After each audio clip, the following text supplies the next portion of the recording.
মুখ্যমন্ত্রীর কাছে আমার প্রশ্ন, আপনি তো স্বাস্থ্যমন্ত্রী, আপনি তো জানতেন না আজকে আক্তার আলী ডেপুটি সুপার, তিনি তো বারবার কমপ্লেন করেছিলেন, গতকাল তাকে অ্যারেস্ট করা হলো, আপনি কেন অ্যারেস্ট করেননি? আপনি কেন তাকে প্রোটেক্ট করেছেন? আপনি কেন তাকে ন্যাশনাল মেডিকেল কলেজে প্রিন্সিপাল করেছেন? শুধু ভারতবর্ষে নয়, সারা পৃথিবীতে আজকে অভয়ারা রাস্তায় নেমেছে স্যার, রাত দখল করছে।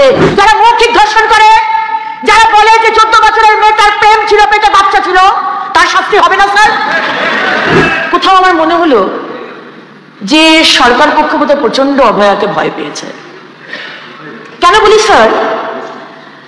কারণ অভয়া না শুধু একটি মেয়ে যে গণধর্ষিতা হয়েছে, খুন হয়েছে তা নয়, কিন্তু আজকে অভয়া এই যে অত্যাচার, এই যে অনাচার, এই যে পুলিশের অপশাসন, তার এক প্রতিবাদের নাম, একটা প্রতীক, একটা সিম্বল স্যার। আজকে একটা অভয়া মারা গেছে স্যার, কিন্তু শুধু পশ্চিমবঙ্গে নয়, শুধু ভারতবর্ষে নয়, সারা পৃথিবীতে আজকে অভয়ারা রাস্তায় নেমেছে স্যার, রাত দখল করছে। তারা বলছে আমাদের সুরক্ষা চাই। এটাকেই বোধহয় সরকার ভয় পাচ্ছে। কেন বলছি ভয় পাচ্ছে স্যার? কারণ ঠিক 1 মাস আগে এই যারা মহিলাদের ধর্ষণ করে, নাবালিকাদের ধর্ষণ করে, তাদের জন্য মোদী সরকার যে ন্যায় সংহিতা এনেছে, সেই ন্যায় সংহিতার বিরোধিতা করে প্রস্তাব এনেছিল এই শাসক দল। তখন তারা বলেছিল ড্রাকোনিয়ান ল, পুলিশ স্টেট বানাবার চেষ্টা করা হচ্ছে, not in consultation with the state. যদিও বা তখনও বলেছিলাম যে প্রত্যেক স্টেটকে চিঠি পাঠানো হয়েছিল, তারা চিঠির উত্তর দেয়নি। তখন তারা বলেছিল অধিক শাস্তির কথা, কমপ্লেন করেছিল। আজকে আবার তারাই স্যার ফাঁসির কথা বলছে। স্যার আমরা জানি justice delayed is justice denied, কিন্তু স্যার আরেকটা কথা আছে, জাস্টিস হারিড ইজ জাস্টিস বারিড। আমার আগের বক্তা সম্মানীয় শোভনদেব বাবু বলছিলেন এটা একটা সামাজিক ব্যাধি, সোশ্যাল প্রবলেম, কিন্তু শোভনদেব বাবু আপনি বললেন না, শাসক দলের মন্ত্রী বলে বোধহয় আপনি বললেন না যে এটা একটা সিস্টেম্যাটিক ফেলিওর। আজকে আমাদের অভয়া, তার মৃত্যু হতো না যদি সেই হাসপাতালের ভিতরে যে পুলিশ পোস্টিং বা যারা যারা আধিকারিক, প্রিন্সিপাল, তারা স্ট্রিক্ট হতেন, তারা উপরে যাচ্ছে, কারা নামছে, যদি সিসিটিভি ক্যামেরাগুলো চলতো। উনি বলছেন সিবিআই তদন্তের কথা, সিবিআইতে নাকি মিছিল হয় না। কি করে হবে স্যার? সব তথ্য তো শেষ করে দেওয়া হয়েছে। কিন্তু বিশ্বাস করুন স্যার, যদি সিবিআই বিচার না দিতে পারে, আমরা কিন্তু সিবিআই এর এগেইনস্টেও কিন্তু আমরা আন্দোলন করব। এখানে কিন্তু কোনো ছাড় নেই স্যার, কোনো ছাড় নেই। উনি বললেন যে কয়েকটা রাজ্যের নাম করলেন, বললেন সেখানে ওয়েস্ট বেঙ্গলের নাম নেই। কি করে নাম থাকবে শোভনদেব বাবু? আপনি তো জানেন আমাদের রাজ্যে পুলিশ এফআইআর নেয় না, এফআইআর নেয় না। এই ফেক ডেটা এনসিআরবি কে পাঠানো হয়, প্রতি বছর আপনারা ফার্স্ট প্রাইজ পান, সেফেস্ট সিটি কলকাতা। বরাবর পাবেন, পৃথিবীর সব থেকে সেফেস্ট সিটি হবে, কারণ আপনার পুলিশ এফআইআরই নেয় না। স্যার আজকে সরকারের যে দাবি Kolkata is the safest city, সেটাকে চুরমার করে দেওয়া হয়েছে। আর আজকের এই বিলটা সরকার বোধহয় এনেছে এই যে পশ্চিমবঙ্গের মানুষ জেগে উঠেছে তাদেরকে একটু মলম লাগানোর জন্য। হজবরলা কেন বলছিলাম স্যার, এবার এটাতে আসি, বিষয়েতে একটু পিছিয়ে যাই। নির্ভয়ার মৃত্যু হয় 2012 সালে এবং তারপরে সংসদীয় দলের একটি প্যানেল গঠন করা হয়, যার নেতৃত্বে থাকেন সম্মানীয় ভেঙ্কাইয়া নাইডুজি, এবং সেই প্যানেলে তৃণমূলের সদস্যও থাকেন। সেই প্যানেল ফাঁসি বা ক্যাপিটাল পানিশমেন্টের বিরোধিতা করে। কি অবাক না স্যার? তখন বিরোধিতা, আজকে ফাঁসি ফাঁসি ফাঁসি, 180 ডিগ্রিজ চেঞ্জ। এটাই এক্সপেক্টেড। আজকে যে সরকারের না নীতি আছে না নৈতিকতা আছে, দিস ইজ এক্সপেক্টেড। আমি কয়েকটা ডেটা আপনার সামনে রাখতে চাই স্যার। আজকে 2013 সালে নির্ভয়া ফান্ড, নির্ভয়া তহবিল গঠন করেন এই সরকারের জোট সঙ্গী কংগ্রেসের মনমোহন সিংজির সরকার। সেইখানে স্যার 75.708 কোটি টাকা বরাদ্দ করা হয়। আর পশ্চিমবঙ্গ কত ইউজ করেছেন জানেন? 3,93,00,000 মাত্র। স্যার আরেকটি স্কিম সেফ সিটি, সেখানে আহমেদাবাদ, বেঙ্গালুরু, চেন্নাই, দিল্লি, হায়দ্রাবাদ, লখনৌ, মুম্বাই এবং পশ্চিমবঙ্গ, এই সেফ সিটির জন্য প্রায় 1408 কোটি প্লাস দেওয়া হয়। সেখানেও দেখা যাচ্ছে সব থেকে কম টাকা ব্যবহার করেছে পশ্চিমবঙ্গ। আরেকটা বিষয় আসছে, আমাদের যখন সম্মানীয় উইমেন অ্যান্ড চাইল্ড মিনিস্টার ছিলেন সম্মানীয় স্মৃতি ইরানিজি, 2019 সালে উনি একটি স্কিম করেন, central victim compensation scheme, CVCS। সেখানে 12 কোটি টাকা পশ্চিমবঙ্গকে দেওয়া হয়।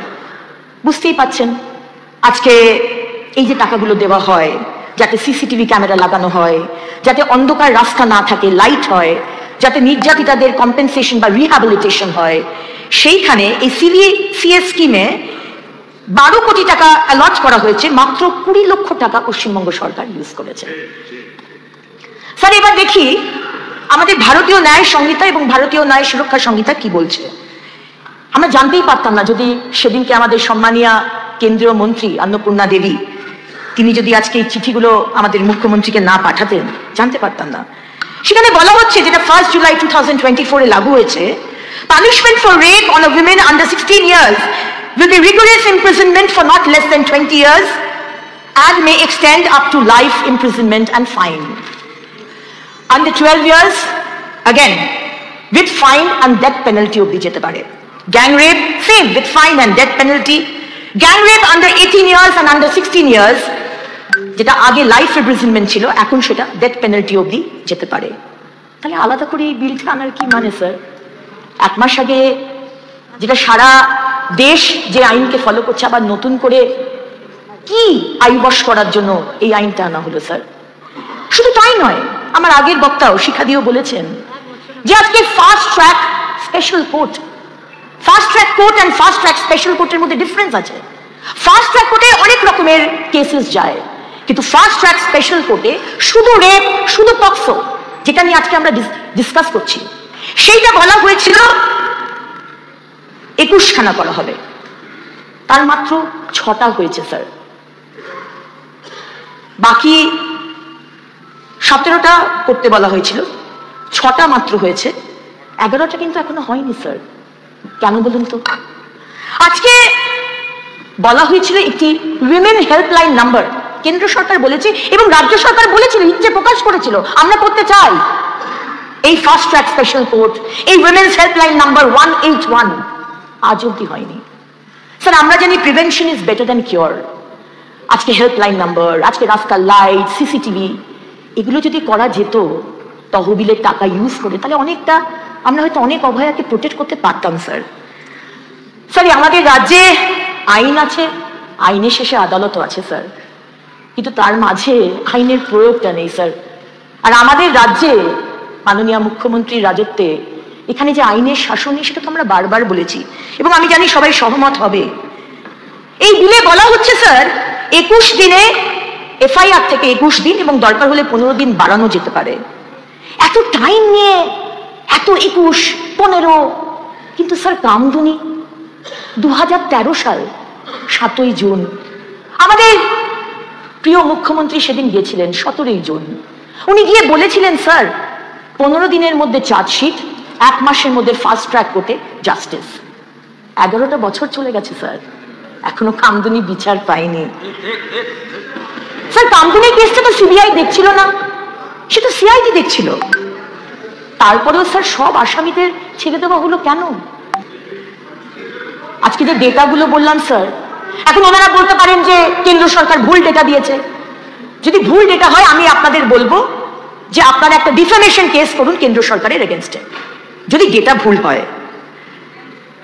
স্যার সব পুলিশ যে খারাপ বা পশ্চিমবঙ্গের পুলিশ যে দক্ষ নয় এটা বলবো না, অবশ্যই দক্ষ, কিন্তু স্যার পুলিশকে যদি শুধু বিরোধীদের শায়েস্তা করার জন্য কাজে লাগানো হয় আর সিন্ডিকেট চালানোর জন্য, তাহলে তো আজকে এই অবস্থাই হবে স্যার। আসলে সবকিছুর জন্য স্যার এই যে আইন বলছেন, এই অপরাজিতা আইন, এই ভারতীয় ন্যায় সংহিতা, এই 14 দিন, এই 21 দিন, এই 4 বছর, এই 10 বছর, এই 20 বছর, পলিটিক্যাল উইলটা তো দরকার স্যার। আজকে কিরকম এক দেখুন, কামদুনির কেস আর আমাদের রাজ্যকরের বোনের কেস কিরকম সিমিলার না? দুজনকেই গণধর্ষণ, দুজনকেই খুন, আর দুজনের ক্ষেত্রে স্যার প্রমাণ লোপাট করার চেষ্টা। এবং দুজনের ক্ষেত্রেই কামদুনির আন্দোলনকারীরাও বলছে যে সেখানে প্রমাণ লোপাট করা হয়েছে। এবং শুধু আন্দোলনকারীরা নয়, আদালত বলছে স্যার, একটু পড়ে শোনাই কামদুনির কেসে। State has failed to prove conspiracy and prior concert in the crime beyond reasonable doubt. It has also not led evidence to rebut the possibility of reformation and rehabilitation. On the other hand, conduct of the appellants in the correctional home is satisfactory, and other unreputed materials before the court give rise to a reasonable belief that there is high possibility of reformation and rehabilitation of the appellant. এটা কিন্তু CID investigation করছিল sir. Sir আমার প্রশ্ন, আজকে যারা এই দুটো কেসেই যার নাম আসছে তথ্য লোপাটের ব্যাপারে, বিনীত গোয়েল, যে বিনীত গোয়েল আজকে কামদুনির কেসে দায়িত্বে ছিল, আর যে বিনীত গোয়েল আজকে আরজিকর কেসেও আছেন, আজকে তাদের শাস্তির কথা তো কিছু লেখা নেই বিলে। যে রেপ করেছে তার শাস্তির কথা বলছেন স্যার, কিন্তু যারা প্ররোচনা দিয়েছে, আমি সেদিন ছিলাম স্যার এই হাউসের মধ্যে, একমাত্র আমি যে সেদিনকে ছিলাম এবং আমার সাথে আরো দুজন সহযোগী ছিলেন, আমরা সেদিন দেখেছি স্যার অনেক অনেক প্রশ্ন। আজকে বিনীত গোয়েলের মতো একজন পুলিশ অফিসার থাকা সত্ত্বেও সন্ধ্যে 6টার পর কেন অভয়ার পোস্টমর্টম হলো স্যার, আমি সরকারের কাছে জানতে চাইবো। আমি তো আইনজীবী নয়, কিন্তু আমি এটুকু জানি যে সন্ধ্যে 6টার পর কোনো পোস্টমর্টম করা যায় না, তার সত্ত্বেও কেন করা হলো স্যার? আমি প্রশ্ন রাখতে চাই যে আজকে আমার অভয়ার, আমাদের অভয়ার, আমাদের বাড়ির মেয়ে, তার বডিকে কেন প্রিজার্ভ করা হলো না স্যার? আজকে তো আমরা জাস্টিস পেয়ে যেতাম, বিচার পেয়ে যেতাম। শোভন বাবু বলছেন না সিবিআই অফিসে কেন মিছিল করছেন না, সব তো তথ্য নষ্ট হয়ে গেছে, এত প্রশ্নই তো আসতো না যদি আজকে অভয়ার বডিকে প্রিজার্ভ করা হতো। কেন করা হলো না স্যার? একটা বেসিক প্রশ্ন। আর যখন একটি মহিলার তার নিচে কোনো কাপড় নেই, ওপরের কাপড় ছেঁড়া, চোখ দিয়ে রক্ত বেরোচ্ছে, মুখ দিয়ে রক্ত, তার গোপনাঙ্গে ক্ষত বিক্ষত, তারপরেও বলছেন ইটস আ কেস অফ সাইকোসিস। আজকে যে principal, the guardian of the hospital, তার আন্ডারে সবাই, যেরকম মুখ্যমন্ত্রীর আন্ডারে সমস্ত পশ্চিমবঙ্গের মানুষ, সেরকম আরজি করে প্রিন্সিপালের আন্ডারে সবাই। সেই প্রিন্সিপালের এগেইনস্টে এত করাপশন কেসেস, মুখ্যমন্ত্রীর কাছে আমার প্রশ্ন, আপনি তো স্বাস্থ্যমন্ত্রী, আপনি তো জানতেন না আজকে আক্তার আলী ডেপুটি সুপার, তিনি তো বারবার কমপ্লেন করেছিলেন, গতকাল তাকে অ্যারেস্ট করা হলো, আপনি কেন অ্যারেস্ট করেননি? আপনি কেন তাকে প্রোটেক্ট করেছেন? আপনি কেন তাকে ন্যাশনাল মেডিকেল কলেজে প্রিন্সিপাল করেছেন? আমাদের প্রশ্ন স্যার, আপনি বলতে পারেন না যে দুর্নীতি আলাদা আর অভয়ার মার্ডার আলাদা। দেখা যাক 5 তারিখের জন্য আমরা অপেক্ষা করছি, হয়তো অভয়ার মার্ডারের পিছনে এই দুর্নীতির একটা বড় যোগ আছে স্যার। রাস্তায় পদযাত্রা করবেন, ফাঁসি চাই, ফাঁসি চাই, আর 21 জন বাঘা বাঘা আইনজীবীকে দাঁড় করিয়ে দিলেন আমাদের ট্যাক্সের টাকায়, আমাদের টাকায় স্যার। আজকে 15 লক্ষ 20 লক্ষ টাকা যার এক একটা হিয়ারিং, আমাদের টাকায় তাদেরকে পেমেন্ট করছে সরকার, আর আমাদেরই অভয়া যাতে বিচার না পায় স্যার। ছি ছি ছি ছি sir, prevention is better than cure. Prevent করি। আজকে যে তহবিলের কোটি কোটি টাকা আসছে, সরকারকে জবাব দিতে হবে তো, শ্বেতপত্র বার করতে হবে তো, কত টাকা ব্যবহার হলো, কত টাকা ফেরত গেল। বারবার বাংলার মানুষকে বিভ্রান্ত করবেন, কেন্দ্রের চক্রান্ত চক্রান্ত, বঞ্চনা বঞ্চনা করলে তো হবে না sir. You are answerable, likewise we are answerable to the people of Bengal, they are also answerable sir. তাই প্রিভেনশন, তহবিলের টাকা থেকে যা যা করা দরকার সেটা করতে হবে। তারপরে স্যার আজকে যারা রেপিস্ট, তাদের শাস্তি তো দিতেই হবে, কিন্তু শাস্তি দেবার জন্য এই বিনীত গোয়েলের মতো লোকেরা যারা তথ্য লোপাট করছে, যারা না যাক স্যার, বলবো তো আমি এখানে, কারণ আজকে বলতে হবে স্যার, বলতে হবে স্যার। আজকে এই বিনীত গোয়েলের নেতৃত্বে, আমাদের মুখ্যমন্ত্রীর নেতৃত্বে কেন কেন আজকে এখনো অব্দি সিবিআই বিচার দিতে পারলো না, তার তো প্রশ্ন আসছে, কারণ সমস্ত তথ্য লোপাট করে দেওয়া হয়েছে। আর স্যার আমার এই বিলের মধ্যে দুটো অ্যামেন্ডমেন্ট স্যার, একটা হচ্ছে যারা ষড়যন্ত্রকারী তাদের শাস্তি পাওয়া দরকার, যারা 6টার পরে। আপনি অ্যামেন্ডমেন্ট দিয়েছেন? আমি বলছি স্যার, আমি দিয়ে দেবো, অ্যামেন্ডমেন্ট দিতে হবে, আমি দিয়ে দেবো স্যার। শুভেন্দু দিয়েছেন, শুভেন্দু অধিকারী দিয়েছেন, সেগুলো আমরা দেব। ঠিক আছে, আমার বক্তব্য আমি রাখি স্যার, তারপর আপনার নেবার হলে আপনি নেবেন। ষড়যন্ত্রকারী এই বিনীত গোয়েলের মতো যারা ছটার পরে পোস্টমর্টম করেছে, যারা বডি প্রিজার্ভ করেনি, যারা পোস্টমর্টমের টাইম আর ক্রিমেশনের টাইম এদিক ওদিক করেছে, যারা একটা বয়ান এক্স প্রিন্সিপাল ডক্টর সন্দীপ ঘোষের কাছ থেকে একটা বয়ান অব্দি নেয়নি, এই ধরনের ষড়যন্ত্রকারী যারা বা তাদের মাথার উপর যারা রয়েছে, তাদেরও কিন্তু শাস্তি দরকার স্যার। আর আমার সেকেন্ড পয়েন্ট স্যার, মহিলাদের শারীরিক ধর্ষণ তো হলো, কিন্তু মৌখিক ধর্ষণ, যারা মৌখিক ধর্ষণ করে, যারা বলে যে 14 বছরের মেয়ে তার প্রেম ছিল, পেটে বাচ্চা ছিল, তার শাস্তি হবে না স্যার? যে বলে পাঁচটির কেসে, যে বলে যে অত গণিকা আর খদ্দেরের মধ্যে রেট নিয়ে একটা গন্ডগোল ছিল, তার শাস্তি হবে না স্যার? যে বলে এই 14 তারিখ রাত্রে যখন মহিলারা রাত দখল করতে গিয়েছিল, যারা বলেছিল রাত্রে তার স্বামীরা যদি জ্বালাতন করে তখন আমার কাছে বলতে এসো না, তাদের শাস্তি হবে না স্যার? যারা বলেছে যে আজকে বাড়ির সামনে মা আর বোনেদের বিকৃত ছবি লাগিয়ে দেবো, তার শাস্তি হবে না স্যার? তাহলে স্যার আর 1 মিনিট, যারা যারা এই মৌখিক ধর্ষণ করছে তাদেরকে 3 থেকে 5 বছরের রিগারাস ইমপ্রিজনমেন্ট দেওয়ার দরকার স্যার। আমি একটা কবিতা দিয়ে শেষ করছি স্যার। তাপসী মালিকের যখন ঘটনা ঘটেছিল তখন নাগরিক কবিয়াল 17 বছর আগে কবিতাটা লিখেছিল, এই 1-4 লাইনের কবিতা স্যার।